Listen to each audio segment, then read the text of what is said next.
I'm Prof. Ahmed Abu Shaiga. I am a consultant and professor of nursing, King Saud University. I'm a board member of Saudi Nursing Association. We're going to use SNA, referring to Saudi Nurses Association. So on behalf of Saudi Nurses Association, I would like to welcome you all and say thank you for being here tonight to attend this webinar. First of all, I would like to say thank you to the Continuous Professional Department, CPD, Affairs and Scientific Association Department at Saudi Commission for Health Specialties for their support and help for making this webinar alive and going. So thank you for the groups. Thank you, Ghada, Muhammad, Sharifa, and the rest of the team. You did a great job, really, for having this webinar. Secondly, I'd like to talk to you about the Saudi Nursing Association and our plan as a scientific and continuous education. So we're gonna have a series of webinars. So our plan at SNA will have weekly meeting and webinar. So please join us and provide us with the topic which you are interested. And also, on the other hand, we would like to hear from you. We would like to have a presenter from you. So if you are interested, you can visit us in Twitter, in our website, and there is a form for to be a speaker. And all of you are welcome to join us. Also, I would like to utilize this opportunity to encourage you to be a member in the Saudi Nurses Association. And there is a deal now because of the coronavirus crisis. We have a discount. So please use discount, and hopefully you will get it. Finally, this work won't happen without support of the president of the association and the board members of SNA. So thank you so much for everybody. Thank you, Ibrahim Bilharith. Ibrahim is in charge of the media and marketing and public relation. Also, thank you, Zuhur. Thank you for the rest of the board for their help. I'd like to say thank you for Abir Al-Harthi and Khulud Al-Mutairi from College of Nursing at KSU for their help. And they will be our speaker soon, maybe next week or a week after. Before I turn the floor to our speaker, I'd like to say thank you, Zainab, for accepting our invitation and being our speaker tonight. Zainab Al-Mohr is a master holder, and she has a bachelor degree from the University before. And she got a master of nurse practitioner from California, San Francisco. She got a 14 years experience as an emergency and trauma nurse. Currently, she's working as an emergency clinical nurse specialist at Johns Hopkins Aramco healthcare system. Our guests, please feel free to ask a question by using the Q&A option down in the screen. So we will answer your question by the end of this lecture. So Zainab, the floor is yours. So go ahead and good luck.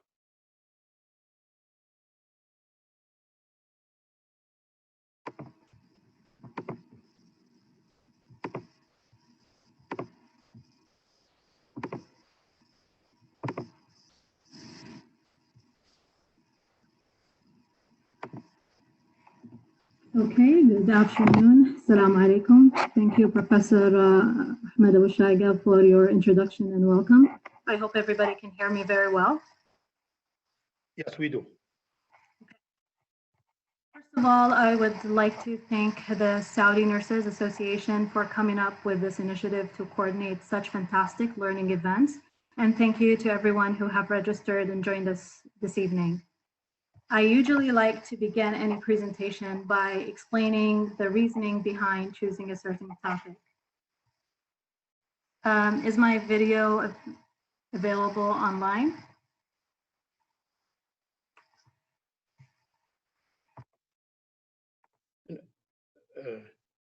Not yet.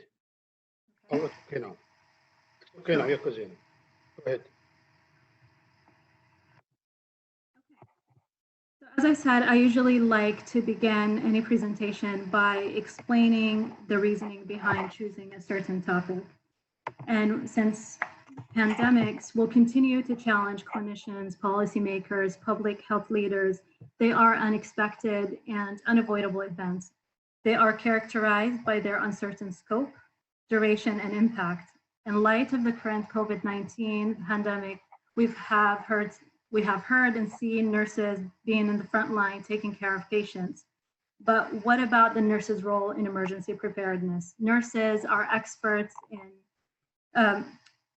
patient care and coordination, and they have the firsthand knowledge of the essential needs during any large impact emergency. Nurses should not just be the executors of a surge capacity plan, but they need to be among its development team. As surge capacity becomes a greater focus of discussion and research, especially in the realm of disaster and pandemic planning, I feel that it's crucial for nurses to understand this concept and its relevance to their practice. So this is why I decided to choose it as a topic.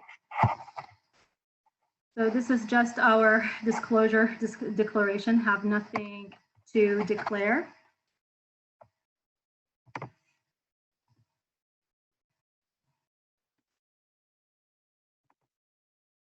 Reading off our objectives of the screen, by the end of the session, we will be able to define surge capacity. What does it mean? Identify why surge capacity planning is essential. Understand the crucial steps that healthcare facilities can take to prepare for pandemic.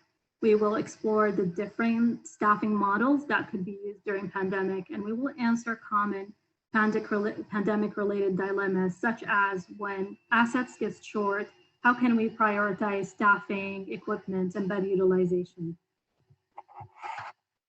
I would like to spend a moment to compare pandemics to other major emergencies in order to understand the unique case about pandemic preparedness. Generally speaking, we are more prepared for other types of emergencies, such as fires, floods, or explosions, but not as much for pandemics. The first difference, typically with other emergencies, such as fires or hurricanes, they tend to be temporary events where the surge of victims seeking healthcare is rapid, but it also ends fast. Whereas in the case of pandemics, they are extended events that go over months and years, and there will be overlapping of patients. Just like with this COVID-19 pandemic, when you consider the average length of stay for an ICU COVID-19 patients, which is between 13 to 21 days, we will start getting new patients before we are able to discharge our current caseload. So some systems might get overwhelmed. The second major difference is that other emergencies tend to be location specific, with the human and financial loss specific to that location. And generally, other areas that are not affected with these emergencies will be able to send relief and assistance. In the case of pandemics, almost every country will be overwhelmed by their own caseload, so they will not be able or unlikely to be able to send relief or assistance, leaving areas that are hard hit with COVID-19 or any pandemic are left to suffer on their own. Finally, with other types of emergencies, healthcare providers don't make the majority of your victims. There will be a small percentage of your victims list. In the case of pandemics, staff will be largely affected due to exposure and transmission risk. So what is surge capacity? So many definitions. I will share two that I feel explains it very well. The first one is from the American College of Emergency Physicians, which I will just read off the screen. A measurable representation of the healthcare organization's ability to manage a sudden influx of patients. It is dependent on a well-functioning incident management system and the variables of space, supplies, staff, and any special considerations. Another Another definition that explains surge capacity, but in much simpler terms, is the definition from the American Nurses Association, which again I'm going to read off the screen, is the ability to obtain adequate staff, supplies, and equipment, structures, and systems to provide sufficient care to meet immediate needs of an influx of patients following a large-scale incident or disaster. To explain surge capacity planning further, I would like to discuss another buzzword that has been trending in social media, and you have probably heard it or seen it somewhere: flatten the curve. What does it mean to flatten the curve? If you look, excuse me, if you look on the graph on the screen, the graph on the left-hand side is the number of positive cases that will increase from the time of the first identified case of COVID-19 if no control measures have been implemented. These control measures are dependent on government decisions and community support, which is something that the government of Saudi Arabia, with the coordination of the Ministry of Health, have been doing fantastically since the beginning of this crisis. Controls like closing the borders, quarantine, installing curfews, closing schools and shopping areas, the robust case and contact tracing, even the crackdown on areas with questionable overcrowding and sanitation. All these control measures have controlled the transmission and have slowed the spread in order for us, the healthcare providers or the healthcare system, to be able to raise the line. And this is the line that I mean, which I'm pointing at the screen. This line represents our conventional capacity or our day-to-day capacity and resources. With time, which could be as little as few days, we can do the following. We can get more ventilators. We can open more isolation units. We can procure PPE. We can integrate telemedicine, expand our testing capacity. We can train our nurses. We can learn from people who are currently in their hotspots. Our focus of the webinar today will be on raising this line in order to accommodate for the increasing influx of patients. Surge capacity can be local on the level of a healthcare organization. It could be regional, just like the coordinated efforts by the different health systems within the same health cluster in Saudi Arabia. It could be done on a national level, which is what the Ministry of Health is doing with the government, and it could be global, just like what is being coordinated between the Gulf countries and the coordination done by the World Health Organization.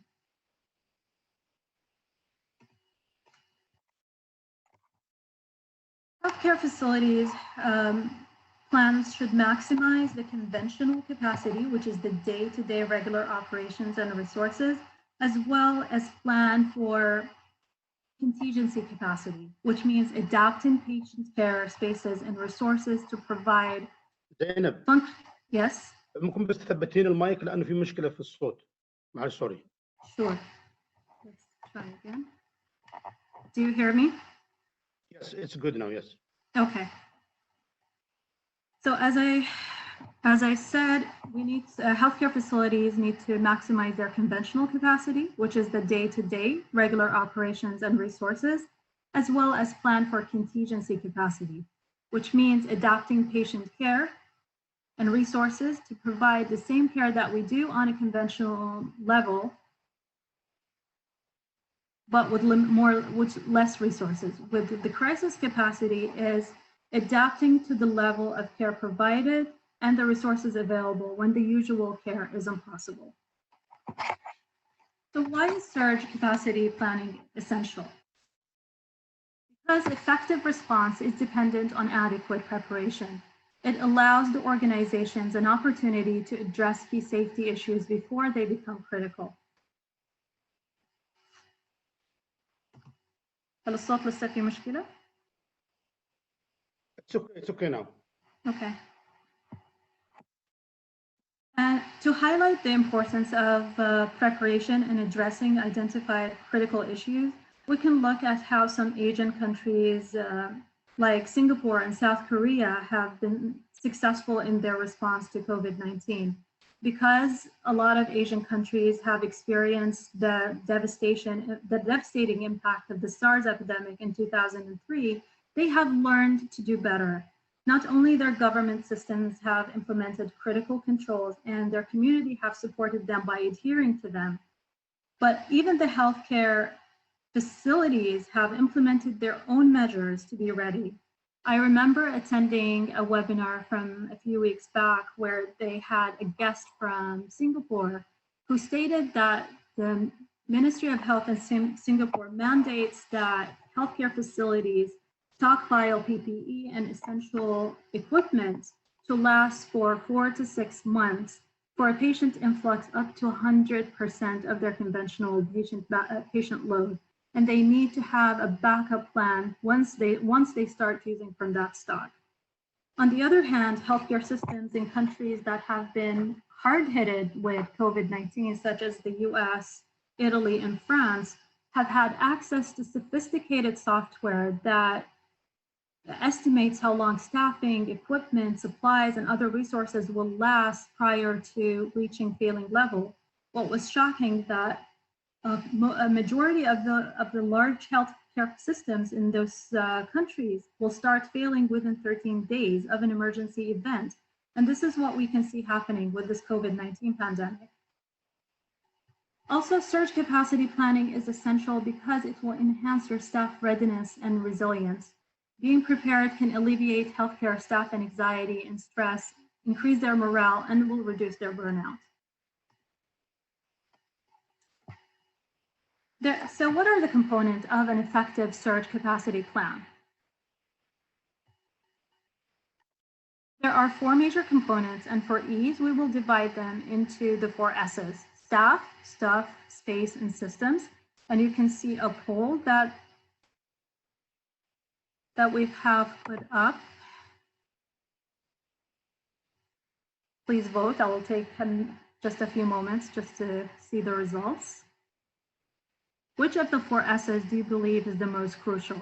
Staff, stuff, space, systems, or structure?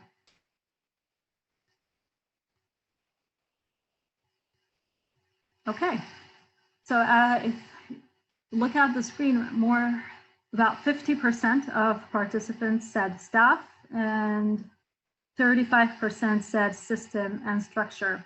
I'm glad that the majority agree with me with staffing being the most crucial component of the surge capacity plan. Everything else is replaceable. You can create a field hospital using a tent and a few mattresses. You can come up with creative ways to repurpose things like PPE and equipment. And systems and policies will need to change to adapt to the pandemic situation. But a safe, competent, efficient staff is irreplaceable, and they are the component you will want to invest the majority of your resources to support. So what should healthcare facilities do to prepare staffing prior to the surge? First of all, healthcare organizations need to learn about their staff, who they are, what do they do, what are their skills, how they are, do they have any restrictions that can affect their safety? We need to answer the when.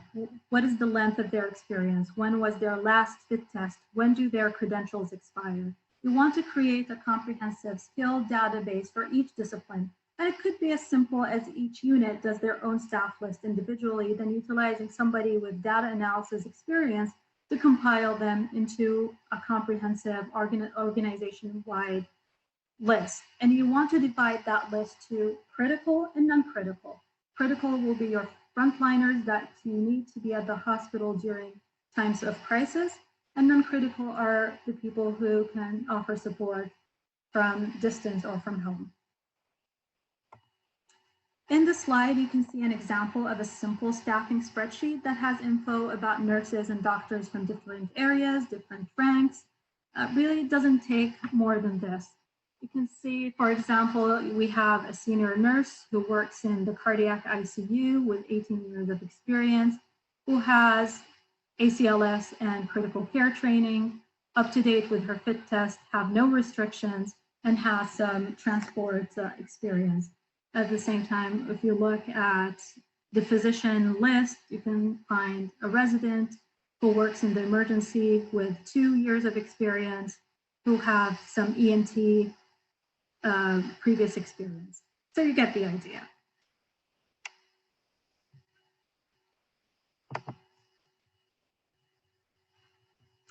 So now, next you want to identify your current critical care frontliners, and they're typically going to be your emergency and ICU staff. Then you need to find a backup pool for your critical care, which will come from your acute care areas, such as the cath lab, step down, peri-op, or high dependency unit. You want to include administrative staff with clinical background, a nursing manager or a nursing coordinator that worked previously in a clinical setting. Med-surg and outpatient staff, technicians, assistants, nursing interns, students, and volunteers could be part of your backup pool. You want to create groups and teams and assign a team lead. Once you have the list of critical staff members, you want to start training.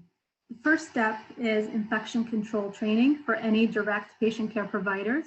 And you want to do that as a refresher, because infection control training should have been done at least quarterly, whether it's a pandemic situation or not. Staff need to demonstrate effective hand hygiene, proper sequence of donning and doffing PPE, the correct way to collect nasopharyngeal or oropharyngeal swabs. And you want to make staff familiar with any emerging info, such as the visual triage and epidemiology forms that the MOH have supplied us. Second, critical care training should take place for your backup pool. Keep in mind that you're not going to train a non-ICU or a non-ED nurse to become a critical care nurse overnight. This requires years and years of experience, but you want to conduct training that will help your nurses from your backup pool be able to support your critical care nurses and able to respond to emergency situations. For example, you would want to do micro, BLS, ACLS, PALS refreshers. You want to go over the care algorithms of critical care patients, for example. I find that when you are pressed for time and you need to conduct training effectively and quickly, there is no better way than through simulations, case scenarios, and walkthroughs. Practice, practice, practice. Practice with your teams how you're going to respond when you have your first suspected case, if you haven't yet. Simulate a situation where you need to take care of a number of critical patients at the same time, and practice assigning tasks and prioritizing care. Practice how you are going to transport a patient from one area to another, for example, from the emergency department to an ICU. Practice triaging a busload of patients that walked into your facility at the same time. You want to practice and practice enough so when you have an actual situation, staff don't panic. They will just repeat the steps that they have practiced previously. And you want to utilize, of course, online learning. N95 fit testing. You need to ensure that your staff have been fit tested if they are expected to take care of any suspected or confirmed cases. This should be done on a yearly basis with records of each staff, respirator number, and alternative. I have added another poll to see the percentage of people who have been recently fit tested. Let's take a look. Have you been fit tested in the past 12 months? Yes or no?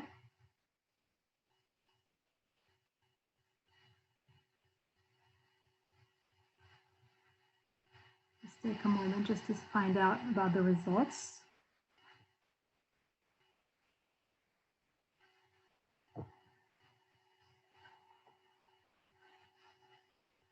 Okay, so 55% have been fit tested, 45% have not. I wonder why, and this is something that you need to go back to your organizations and demand that you do. For staff who cannot use respirators, for example, because of facial hair, ensure that they have been trained to use powered air purifying respirators, or PAPRs for short, and that they know how to put it on, how to take it off, power it, disinfect it, and store it. You want to share the surge capacity plan with all your staff, and to preserve staffing, you might consider cancellation and rescheduling of annual leaves. Moving on to non-critical staffing, these are your admin staff, your clerks, your accounting, your IT, etc. You want to identify that group of staff. You want to prepare them to work from home if possible. IT is very crucial here for tech support. They need to address accessibility issues and cybersecurity issues. Managers need to assign tasks and timelines. Also, this group of staff can be assigned to low-risk tasks such as preparing PPE cards, preparing kits, preparing testing equipment, which anybody can do without a healthcare experience. Moving on to stuff. Stuff will include your PPE, which is your most critical, but also don't forget about things that are consumable, like your medication, your IV fluids, your IV access kits. Also, you need to check for your non-consumables, IV pumps, monitors, defibrillators, ventilators. You want to make sure that they are in good working order. And if pandemic-specific items such as test kits, forms, and patient teaching materials need to be ready. What you need to do, what healthcare facilities need to do prior to surge in terms of preparing for stuff. Healthcare facilities need to look at their current supply inventory and estimate how long they're going to last. A plan should be developed to preserve current stocks. Try to procure additional supplies and develop a contingency plan in case you run out of stock. What are you going to do to get additional stock? And you want to communicate plan proactively with frontliners.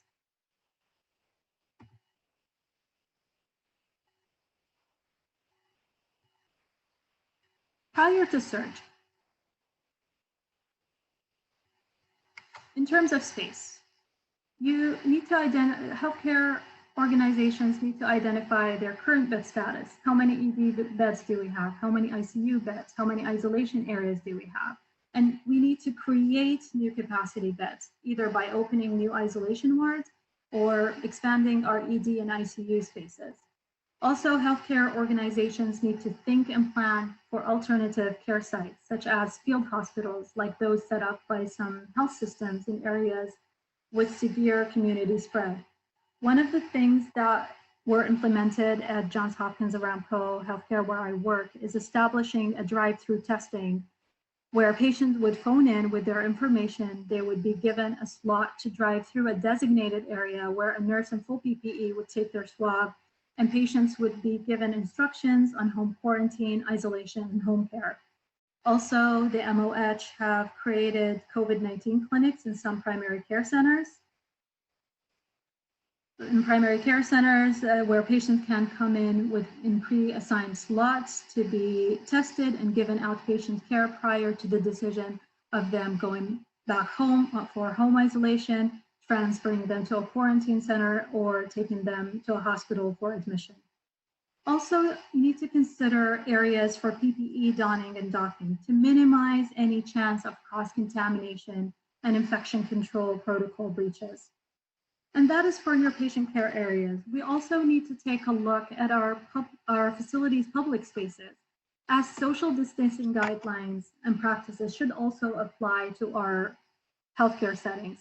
Communal workspaces, such as nurses' stations, are typically compact. We need to redesign those or to rearrange workstations to ensure that there is a distance of 1.2 meters between workstations, offices, and cubicles. Also, we need to look at break rooms, lounge areas, and cafeterias to maintain safe distancing and prevent overcrowding. Waiting area seats, rearrange them also to ensure that there is a 1.2 meter between each seat. And as was mandated by the Ministry of Health, screening stations need to be set up at all entrances.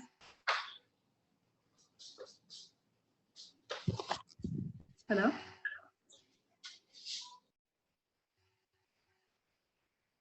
Yeah, it's clear, Zina. Keep going. Okay, sure.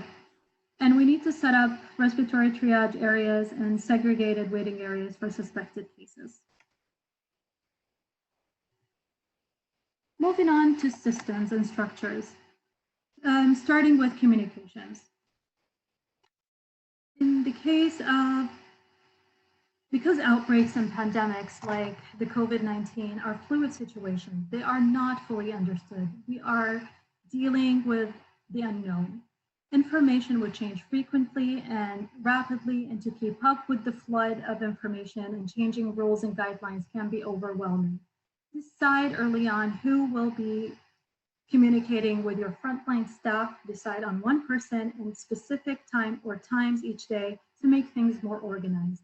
Healthcare facilities need to check their visitation and companion policy, and they need to identify what services to cease operation when they start scaling down. For example, cancellation of elective surgeries and non-urgent patients visits, referring patients to the alternative care sites that we have mentioned before, and plan for satellite clinics and telehealth visits. Also, clinical engineering and facilities need to ensure that all vital and emergency equipment are in good working order. Alarms and alert system need to be in place and functioning. Now we are moving on from the pre-surge to the surge situation. When we start having patients showing up to our facilities, it is when we want to redeploy staff from areas that we ceased operations, like the peri-op area, to our critical care backup pool. Most decide on which units this backup pool would be deployed to. After training, are they going to work in COVID-19 areas, or they're going to work with other patients? Are they going to support your ICU staff or high dependency units versus going to the regular floors? You need to make those decisions when the first patient starts to show up at your facility. Also, because most facilities will not be able to dramatically increase their capacity with the same staffing design as they normally use, each facility will have to redesign their teams given the patient load and available backup care. I will speak about different models in the upcoming slides. Starting with a model that was recommended by the Society of Critical Care Medicine, where they recommend a tiered staffing strategy for pandemic situation, where you have a trained or experienced critical care physician oversees 4 teams that are led by a non-ICU physician. And in each team, you'll have 4 ICU nurses that each will be supervising the care provided by 3 other non-ICU nurses. So in this case, the critical care physician will be able to make critical care decisions and perform high-level procedures on 96 patients, leaving the lower-level decisions and the lower-level procedures to be done by the non-ICU physicians and the non-ICU team. This tiered example is also supported by pharmacists, respiratory technicians, physiotherapists, etc., as needed. The other staffing model that healthcare organizations can implement is team nursing, which interestingly was developed during World War II to manage healthcare worker shortage. It works very well during times of crisis. Examples of that is a senior ED or a critical care nurse will lead a team of nurses to care for several critical care patients, typically between 6 to 10. Then this ED or critical care nurse will be responsible for supervising the care, ensure tasks are completed, and then another ED or a critical care nurse will be responsible for high-risk tasks such as vasoactive medication, management of arterial lines, and so forth.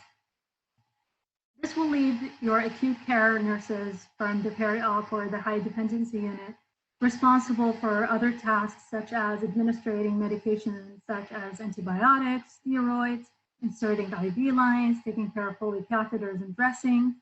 And you can utilize your ancillary staff and students and techs to perform lower risk tasks such as hygiene and repositioning. In order for team nursing to be effective, you need to explain the purpose of team nursing. You want to clearly explain the why behind moving to a team-based care. This is not about repurposing nurses to become ICU or emergency nurses.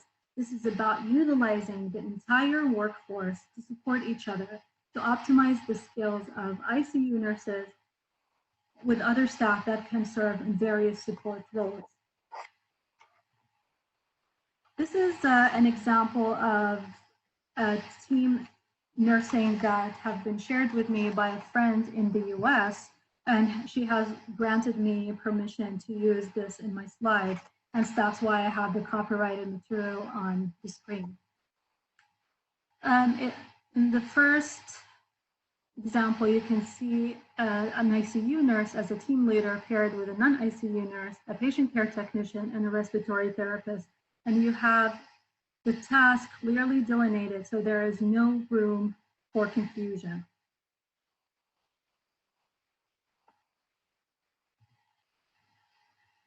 You want to use your scopes of practices and job descriptions as a guide. You don't want to assign a task to someone that they are not licensed to do. You want to define those roles and responsibilities to the finest details, as you've seen in that example, to avoid confusion, to minimize conflict, to reduce the chance of miscare during this highly stressful time. You need to emphasize on communication, and you would want to provide opportunity for redeployed staff to spend a few shifts shadowing in their host units so they get to know their new team members, get familiar with the geographical and functional layout of the host unit, which will help your deployed staff feel confident and reduce their anxiety.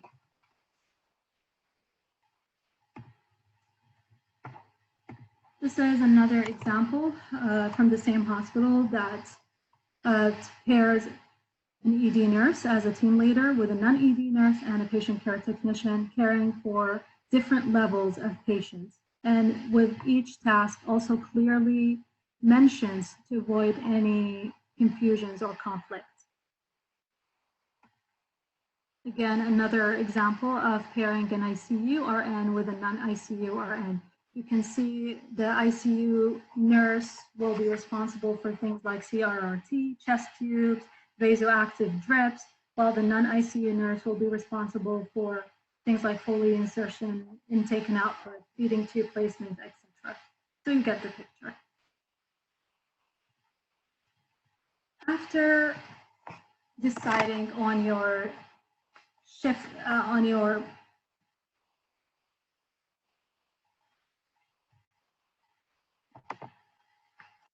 once you decide on shifting model, on staffing model, the next step is to choose a shift length.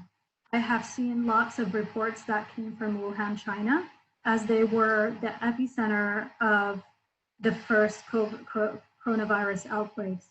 So what did they do in China is that they have built these massive cohorting hospitals that cared exclusively for COVID-19 patients.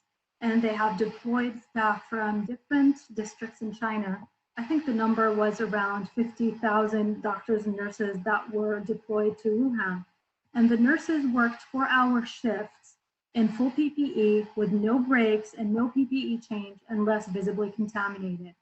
You can imagine this would be a logistical nightmare that is not practical for a lot of healthcare settings outside of China, but it is an option that have shown to be really effective in minimizing the transmission of COVID-19 to nurses.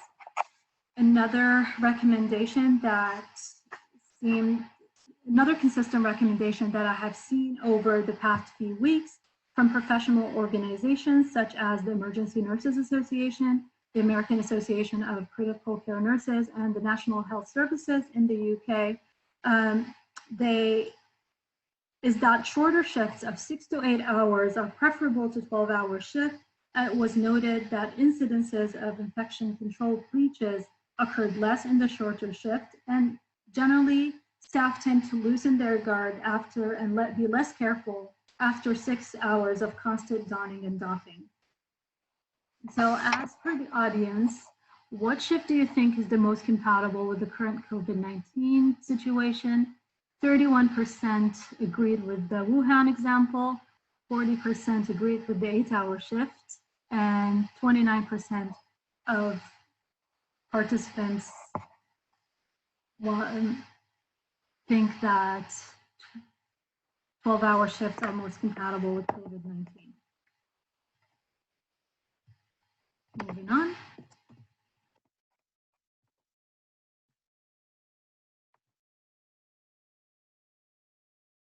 Another staffing model that was used during the Ebola outbreak in 2014 was cycling teams, where staff are divided into two groups, an on-shift and an off-shift. The on team is a group of physicians, nurses, allied health technicians that alternates every 8 hours for 2 weeks. The off team is an equal group of physicians, nurses, allied health technicians that stays home for 2 weeks and gets ready. Switching teams after 2 weeks have shown to have benefits. The risk of exposure is less. As the saying goes, not all your eggs are in one basket. You can preserve staffing that way, especially during the early days of a pandemic, as things tend to quiet down before the actual surge happens. It offers a period of rest and recovery. If staff develop symptoms, they have the opportunity for recovery during the 2 weeks of them being on the off team without causing stress on the current staffing levels.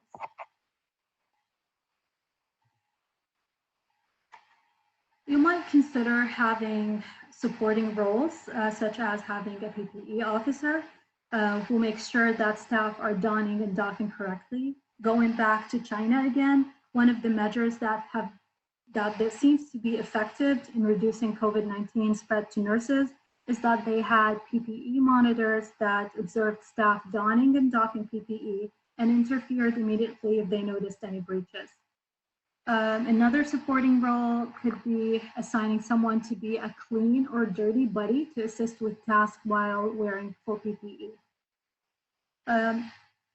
Also, this is something that I personally feel needs to be within every team that is working in a public health emergency, such as a pandemic. Having a safety wellness officer that ensures staff have taken their breaks, staff have access to food, water, bathroom breaks. They alternate staff when there's durations of prolonged PPE wear. If they notice somebody getting overwhelmed, angry, or emotional, they take them to a safe area to compress, to decompress, ventilate, especially during difficult or tense situations. Moving on to stuff, with surge and equipment, I will focus mostly on PPE because it's the most critical. This is a slide that I obtained from the Emergency Nurses Association COVID-19 micro-learning sites, which is titled Preventing Unintentional PPE Loss During COVID-19 in Healthcare Facilities. So we need to track daily use and identify areas of high use, which is self-explanatory. The other two recommendations are to tailor conservatory strategies to care areas and to strategize distribution based on usage. So meaning you need to find a balance between staff being safe and avoiding wastage of resources. So if a unit like the emergency department or the ICU, they tend to generally have more aerosol generating procedures such as suctioning or intubating, while another area have less risk, have a lesser risk area. They don't have aerosol generating procedures, or they don't take care of COVID-19 patients. So PPE that was assigned to that area could be redeployed to the higher risk area. Also, there's a wealth of resources online that can range from given instructions on increasing the use and longevity of PPE to some instructions on assembling do-it-yourself PPE from household items. Since none of these are scientifically proven, I have referred back to the Saudi Center of Disease Control, which has a very good and useful guideline for healthcare providers regarding extending the use of N95 respirators.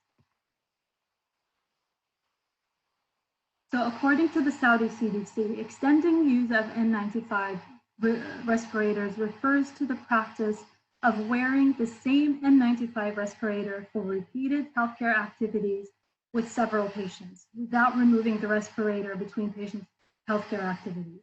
And the extended use could be implemented when you have multiple patients who are infected with the same pathogen and patients are placed together in the same area, whether it's a waiting room or a hospital ward.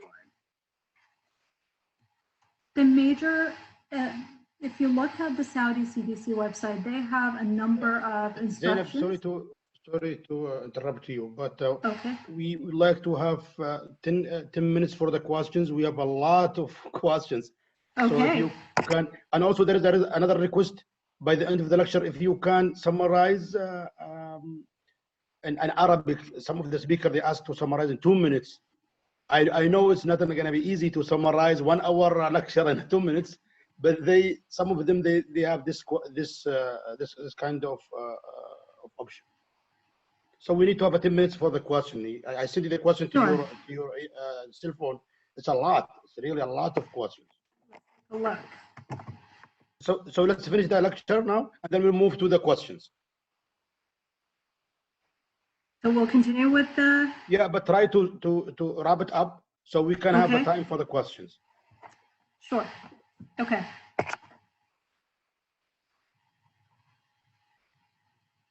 So the major, we were talking about N95 respirators. So the major advice is to extended use is favored over reuse, discard if N95 respirators were used during aerosol generating procedures, and discard if they are visibly contaminated.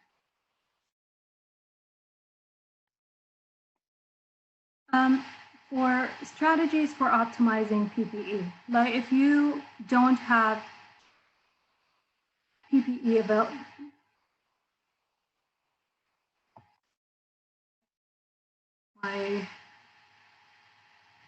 you guys can still hear me? Yes, we can hear you. Yeah, we still. Okay, because suddenly I saw my screen disappear. Okay, so for PPE, when it comes to goggles, if we have none or limited supply, we want to conserve use of those for activities with anticipated splashes, sprays, prolonged face-to-face contact. And we can reuse and reprocess those by wiping the inside to the outside with disinfectant, and then wiping the outside with water or alcohol to remove residue. For gowns, also, you want to prioritize their use during high contact patient care activities, such as dressing, bathing, and showering. So in short, you want to conserve your N95 respirators for aerosol generating procedures and think about using surgical masks for other types, low risk tasks. For goggles and gowns, also reserve those for anticipated splashes and high contact patient care activities, and use alternatives after that.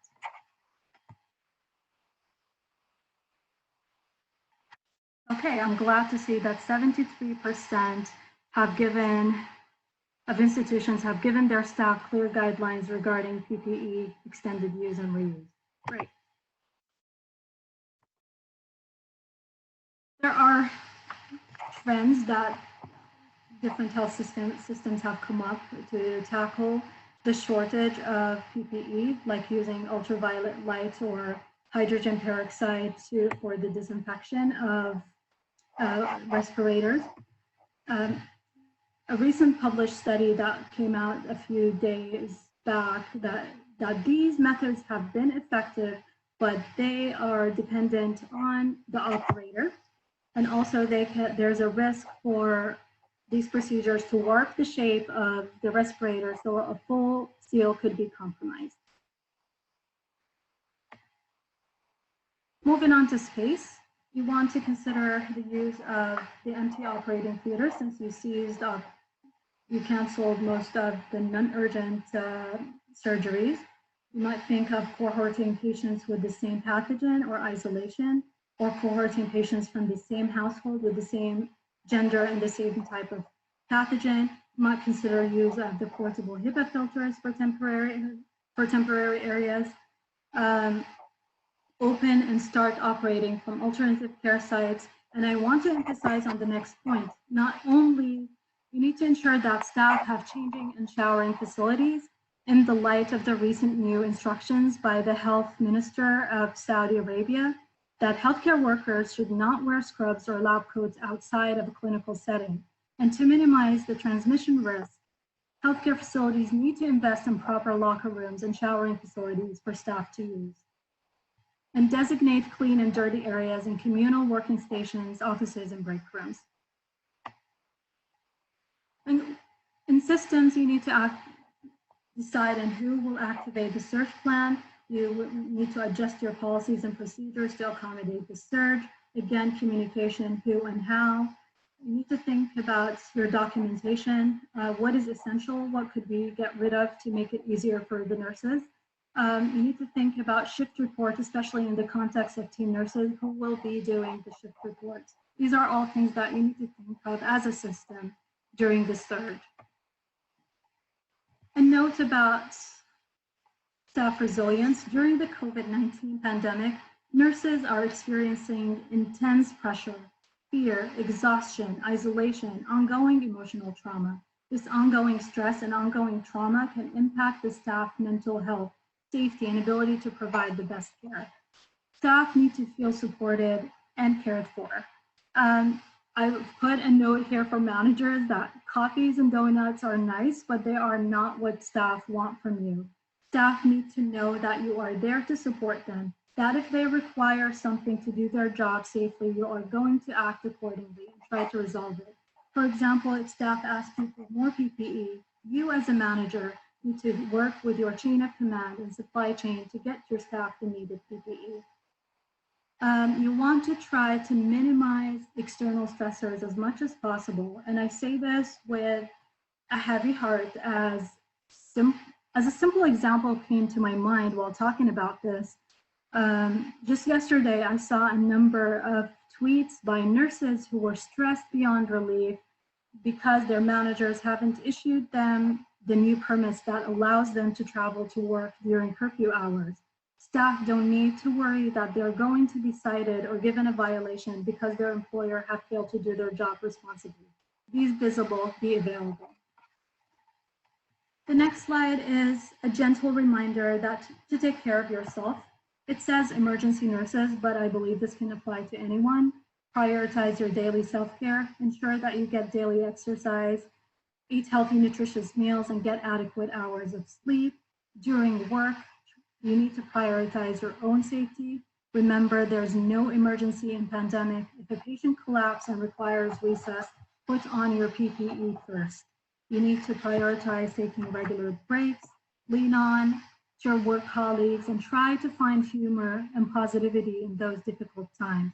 Take time for yourself on your time off to do something that you enjoy. People are different and they cope and heal in a multitude of ways. And we are, this have been adapted from the ENA, the Emergency Nurses Association, the wellness. So we have survived the storm. Now what? It's time to go back to our previous way of doing things. For staffing, we need to return to previous model of staffing and scheduling. And please, managers, organize leaves and time off for leaves that were canceled or rescheduled.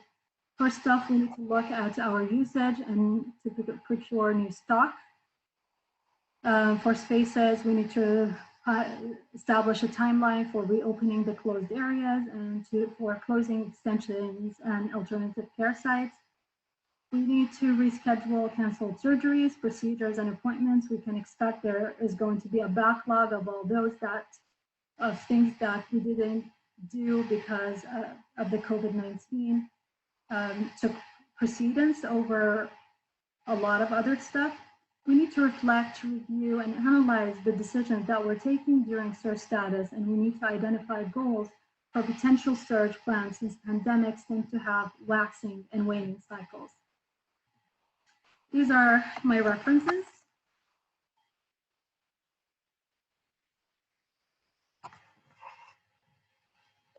So would you recommend this webinar to a friend, yes or no? Okay, Zainab, are you done? I have one last slide and I will be done. Okay. So I will conclude my presentation with a quote from American physicist, Professor Richard Feynman. The ultimate test of your knowledge is your capacity to convey it to another. And I hope I was able to convey the content of this webinar effectively and that you have found it to be beneficial. I want you to go back to your workplaces and start to be active in your emergency preparedness plans, regardless of your rank, of your work area, or your experience. Everyone can bring something to the table, and we are in this together. I think you did. I think you convey to others by, if you see 95% of the audience, they believe they will recommend this this webinar to others. So that's good great. Job. Thank you. I sent you a lot of questions to your cell phone, but I don't think so. We're gonna answer. We will show some of those. So one of the question really, okay. One of the staff, she asked how to protect myself. I'm a nurse. How to protect? It's written in Arabic, but I'm gonna say it in English so everybody okay. can. How to protect myself if I'm going to work.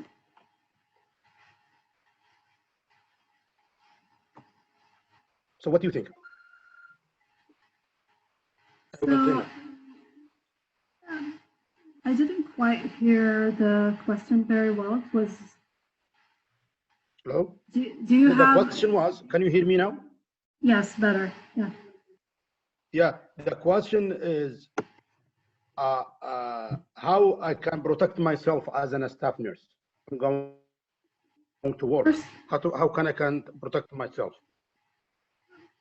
Practice putting on, of course, hand hygiene. Practice donning and doffing of whatever available PPE that you have. If you are going to do an aerosol generating procedure, like suctioning or intubating or administering nebulizers, please use an N95 mask. If you don't have an N95 mask, use a surgical mask with a splash guard to minimize the risk of transmission to yourself. Hand hygiene is the golden standard of prevention of infection. Okay, other question from the audience asking how we're gonna perform CPR to a patient positive with coronavirus. You need to put on PPE. So PPE before responding to CPR. Also, if we're okay, there is another question. Thank you, Zainab, for the information. Is there a summarizing permit to clarify the priority of surge capacity in each institution? Do we have the questions written down somewhere so I can read them, because the voice seems to. You cannot hear me?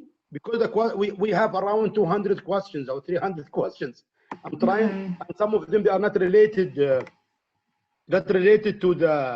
the topic. So we're trying to get the question is related to the topic.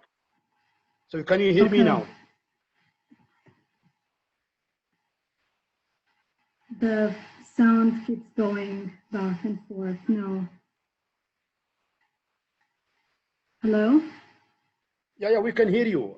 We can hear you very well. Okay. So repeat the question one more time. I'll try to. Yeah, the question is there any specific pyramid how for the surge, how to deal with the surge in their institution? A pyramid. Yeah. Okay, so staffing comes first. Is that the question? How to?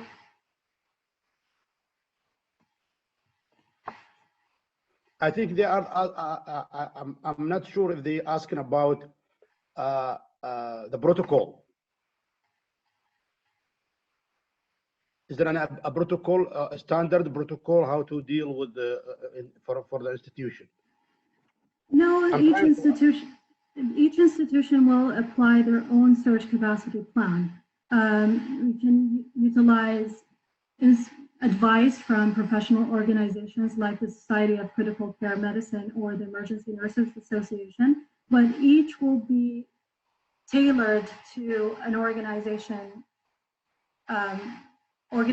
needs, organizational conventional capacity. These are all things that need to be considered before taking an advice from a professional society and applying it to a healthcare organization. I hope that answers the question. Yes. So we have a question. One of the audience said, can this presentation be sent to our email as an evidence of guidance to our hospitals? I think some hospitals, they don't have a guidance or guidelines how to deal with the such. So what do you think? Have we recorded this? Have we recorded this presentation or not? Yeah, we can. I think we can. If they leave if they leave the email, the one who asked this question, we can share with them, and we can share it in our Twitter and the SNA Twitter, and in the SNA website. Is it possible? Yeah, I think we can record, even if it wasn't recorded in real time, we can record it in the future and we can provide it in our social media accounts. Yes, why not? So how about in case of the surge and with the no availability of single room? Is it okay to cohort the suspected cases, ensuring 1.5 meters between beds? This is a question that we have asked our Saudi CDC, and they have said yes. Granted that they have the same respiratory pathogen and they don't have any other isolation precautions. For example, you cannot put a COVID-19 patient with another COVID-19 patient who has MRSA or ESBL, for example. But you can cohort a number of patients with the same respiratory pathogens if you don't have enough isolation rooms. So we have a lot of questions regarding the training. So how we can train people? I think this is what the most other audience talking about.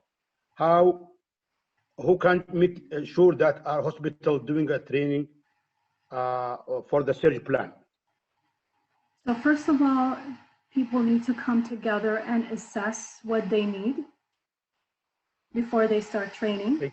And based on those needs that come up, on those deficiencies that come up during those assessments, you need to tackle each deficiency and start putting plans for each component. For example, if it's for training, you need to look at the skills that are available as, for example, if we're trying to train nurses who don't work in the ICU by nurses who work in the ICU, we want to look at the skills that we want them to do, and we focus on those.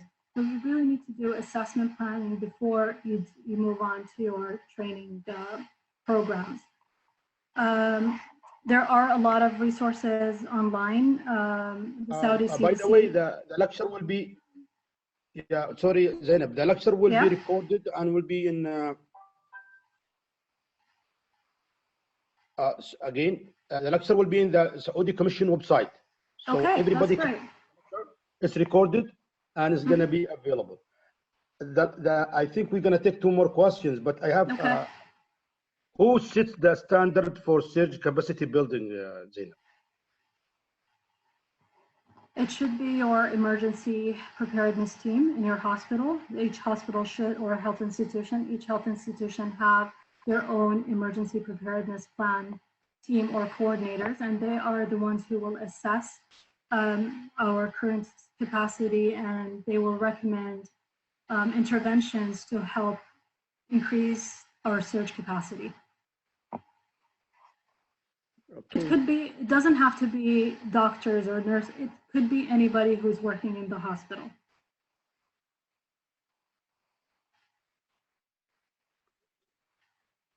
Okay, I think we go through most of the questions, and I'd like to say thank you, Zainab. You're welcome. And hopefully we will have you soon in the next webinar. Again, I'd like to thank you, the team from the Saudi Commission.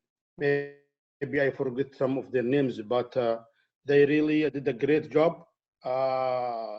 And hopefully our audience, they get the benefits from our webinar today. Please keep in touch with the SNA through the Twitter, through the website. Share with us your thought. This association for every nurses, not only for the Saudi nurses, by the way. It's for the Saudi and non-Saudi. We have a lot of, we are not 1 year old yet. So we will have a lot of plans. We're supposed to have a big conference in this month, but because what happened, we postponed it to next year, hopefully. And please share with us. We'd like to hear from you. Again, the Nursing Saudi Association, this is under the Saudi Commission. Thank you for everybody, and hope to see you soon. Assalamu alaikum. Shukran jazeelan. Thank you.